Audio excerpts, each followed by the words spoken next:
BJP नेता जो ladies लोगों को पद पे बिठाती है, पद पे बिठाने के बाद क्या क्या चीज़ मांगती है, एक लड़की ने खुल के बात की है। चलो हम लोग बात पूरी सुनते हैं उस लड़की का।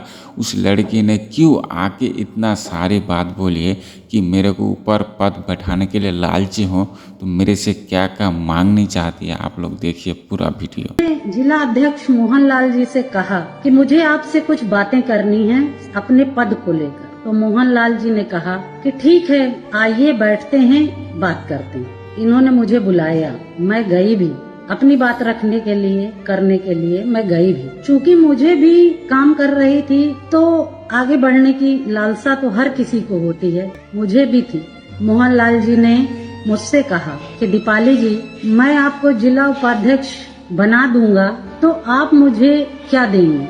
मैंने कहा, भाई साहब, मेरे पास देने के लिए कुछ नहीं है, क्योंकि अभी अभी मेरा घर मकान बिक चुका है, आपको पता है। मेरे पति का भी काम धाम बंद सा चल रहा है, आपको पता है।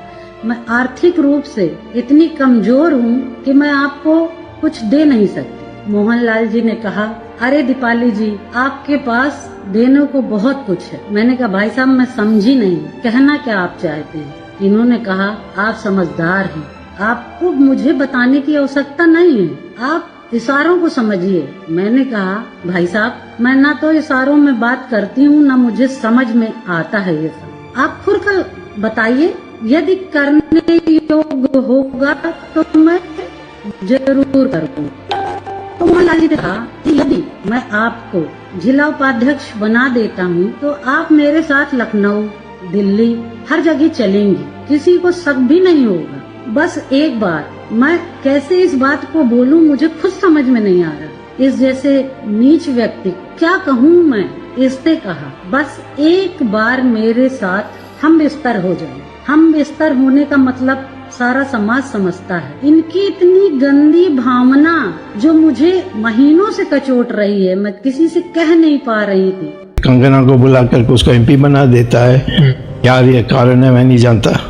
कभी और कोई ऐसे वहाँ गुजरात में भी ऐसा करता था जब ये चीफ मिनिस्टर था। क्या करते थे?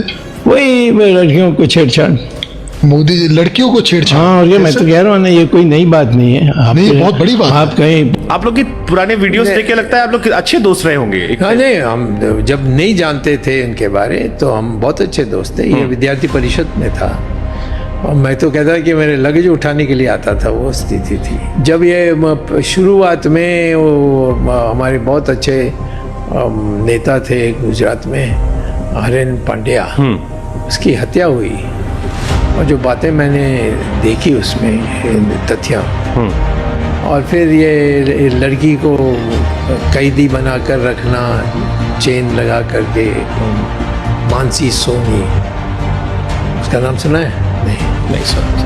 वो अभी छिपी हुई है अमेरिका में। उत्तर प्रदेश के गाजीपुर में विश्वकर्मा समाज की एक बेटी के साथ बलात्कार और निर्मम हत्या, फिर FIR दर्ज कराने से रोकने के लिए परिवार को धमकियां, हिंसा। हाथरस, कठुआ, उन्नाव, मणिपुर और अब गाजीपुर। हर बार वही पैटर्न, अपराधी को संरक्षण, पीड़ित को प्रताड़ना। हर बार वही सत्ता की खामोशी, जहां माँ बाप को अपनी बेटी की FIR लिखवाने के लिए भीख मांगनी पड़े। उस सरकार को सत्ता में रहने का कोई नैतिक अधिकार नहीं। दोषी पुलिस अफसरों पर कार्रवाई हो, परिवार को सुरक्षा मिले, उच्च स्तरीय जांच हो और तुरंत न्याय मिले। मोदी जी, जवाब दीजिए, आपके राज में बेटियां इतनी असुरक्षित क्यों हैं?